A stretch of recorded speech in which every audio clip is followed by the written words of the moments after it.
কি তুই কি করছিস এখানে? কেন, তুই কি জেন্টস টয়লেট খুলেছিস নাকি যে মেয়েরা ঢুকতে পারবে না? বেরো বেরো শালা এখান থেকে। এতদিন পর নিজের এক্স গার্লফ্রেন্ডের সঙ্গে দেখা হচ্ছে, দুটো নরম সরম কথা বলতে হয় রে হারামজাদা। তো এক্স বয়ফ্রেন্ডের অভাব নেই ভাই, আমার কাছে কি দরকার? একটু দুঃখ পেতে।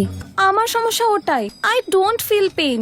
পেইন বলতে? ফিজিক্যাল পেনের কথা বলিনি, মানসিক যন্ত্রণার কথা বলেছি। Okay, now we are talking.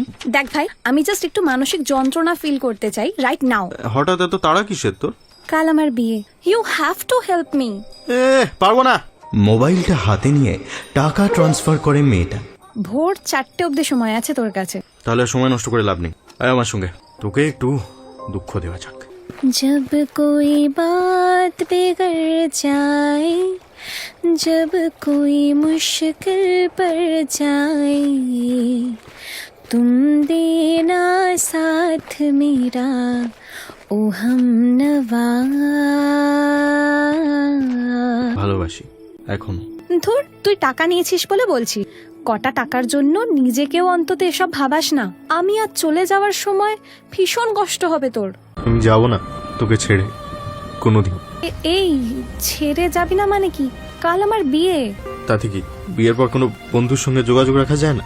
আমি তোকে ছেড়ে কোথাও যাব না, যখনই চাইবি পাবি আমাকে। তোর জীবন থেকে সবাই চলে যাবে, শুধু আমি যাব না।